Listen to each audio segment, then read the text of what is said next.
Back to my channel. So ఇది వచ్చేసి నా ఈవినింగ్ టు నైట్ రొటీన్ అనమాట. సో ఈవినింగ్ వచ్చేసి నేను మార్నింగ్ చేసిన పప్పు ఉంది కదా, సో దాన్ని వేడి చేసేసాను అనమాట. సో పప్పు అయితే ఎక్కువగానే ఉంది కాబట్టి సో దీన్ని బాగా వేడి చేశాను. వేడి చేసిన తర్వాత నేనైతే డిన్నర్ కంప్లీట్ చేశాను అనమాట. సో మార్నింగ్ అయితే పాపడ తిన్నాను కదా, సో పాపడ తినాలనిపించింది, అందుకే పొటాటో చిప్స్తో తింటున్నాను అనమాట. సో నేను తిన్న తర్వాత మా పిల్లలకు కూడా తినిపించేసాను అనమాట.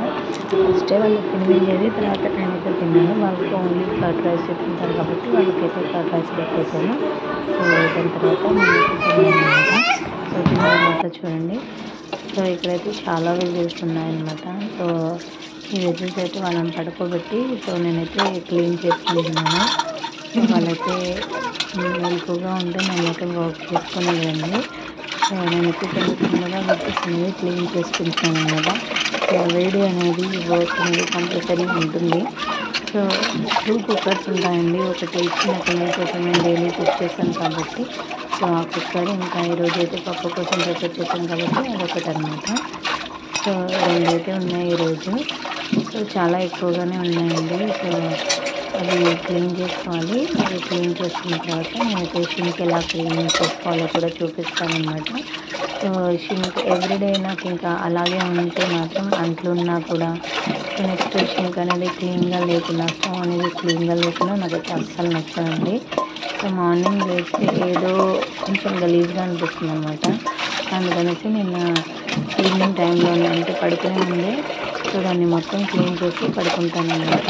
ఎంత తొందరగా వర్క్ చేస్తున్నా కూడా పడుకునేసరికి అయితే నైట్ అయితే 3, 2 అలా అవుతుందండి. ఎందుకంటే చిన్నపిల్లలు తొందరగా పడుకోరు అనమాట. సో వాళ్ళకి నిద్ర వచ్చినప్పుడల్లా పడుకుంటూ ఉంటారు కాబట్టి సో ఇప్పుడైతే పడుకోవట్లేదు అనమాట. నైట్ అయితే 1, 2 అలా అవుతుందండి. ఒకసారి 3, 4 కూడా అవుతుందన్నమాట. సో పడుకోమని చాలా అంటే చాలా రిక్వెస్ట్ చేయాలి, అయినా కూడా అస్సలు వినరు. ఇంకా వాళ్ళకి ఏం చెప్తామండి, కోపంతో ఫ్రస్ట్రేషన్ వచ్చినా కూడా ఇంకా మనం ఎవరి మీద చూపించాలో కూడా అర్థం కాదు. చిన్నపిల్లలు ఉన్న ప్రతి తల్లి పరిస్థితి కూడా ఇంతేనేమో అనిపిస్తుంది నాకు. సో ఇంకా మా అమ్మ అయితే మనం ఎలా మేనేజ్ చేసిందో అనిపిస్తుంది. సో నాకైతే జస్ట్ 2 పిల్లలతో మేనేజ్ చేయడమే చాలా కష్టంగా అనిపిస్తుంది అనమాట. సో డే మొత్తంలో ఎన్ని పనులు చేసినా కూడా ఇంకా ఉంటూనే ఉంటాయి. ఇల్లు మొత్తం చెత్తగా చేస్తారండి. సో ఫైనలీ అయితే క్లీనింగ్ అయిపోయిందనమాట. సో ఇప్పుడైతే నేనైతే స్క్రబ్బర్ తీసుకున్నాను అనమాట. స్క్రబ్బర్తో సైడ్స్ ఈ విధంగా క్లీన్ చేసి సో ఇక్కడైతే క్లీన్ చేస్తున్నాను. ఫస్ట్ ఏదైనా డస్ట్ ఉంటే దాన్ని మొత్తం స్క్రబ్బర్తో ఈ విధంగా అనేసేయాలన్నమాట. దాంట్లో ఉన్న ఈ డర్టీ మొత్తం తీసేస్తే అప్పుడు మనం తర్వాత స్క్రబ్బర్ ప్యాడ్, మనం హ్యాండ్ వాష్ ఉంటుంది కదా, దాన్ని వేసుకోవాలన్నమాట. ఫస్ట్ స్క్రబ్బర్తో నీట్గా సైడ్స్కి ప్రతి దగ్గర ఈ విధంగా క్లీన్ చేసుకోవాలన్నమాట. సో నేనైతే ఇక్కడ స్క్రబ్బర్ మాత్రమే యూజ్ చేస్తానండి. సో మీరు ఏం యూజ్ చేస్తారండి కామెంట్ చేయండి. నేనైతే ఇక్కడ స్క్రబ్బర్ మాత్రమే యూజ్ చేసి దాంతోనే క్లీన్ చేస్తాను. సో చూడండి, ఫస్ట్ అయితే ఈ రైస్ స్పూన్స్ అన్నీ ఉన్నాయి కదా, సో ఇవన్నీ ఇలా అంటే లోపలికి వెళ్ళిపోతాయి అన్నమాట.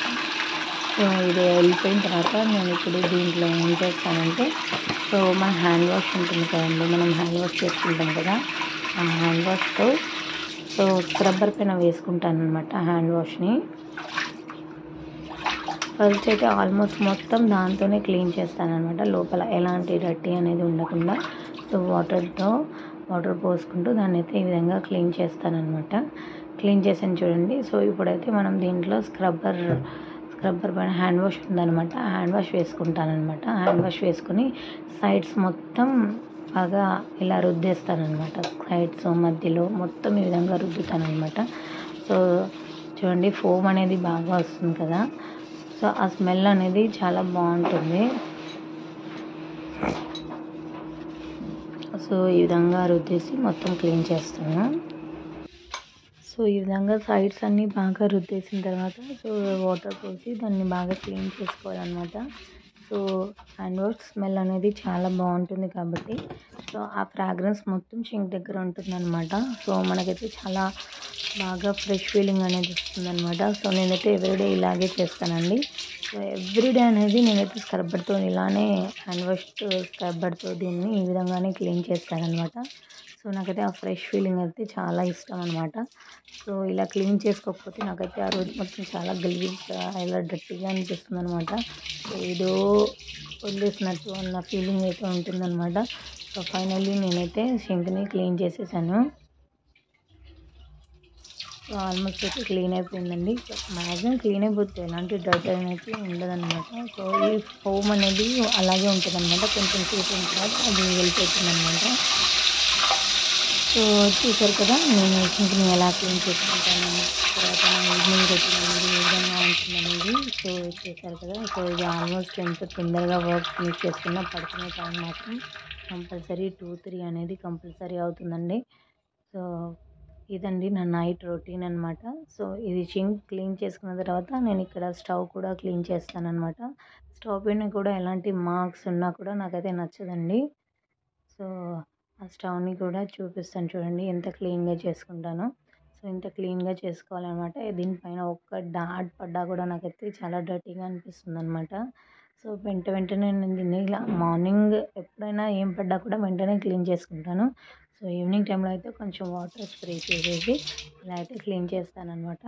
సో మొత్తం అయితే నేను యెస్టర్‌డే మొత్తం క్లీన్ చేశాను కాబట్టి సో ఇప్పుడైతే ఇలా చేశాననమాట. చూసారు కదా! ఇది నా నైట్ రొటీన్ అనమాట. మీకు నచ్చినట్టయితే ప్లీజ్ ఒక లైక్ చేయండి. నా ఛానల్‌ని సబ్స్క్రైబ్ చేయండి.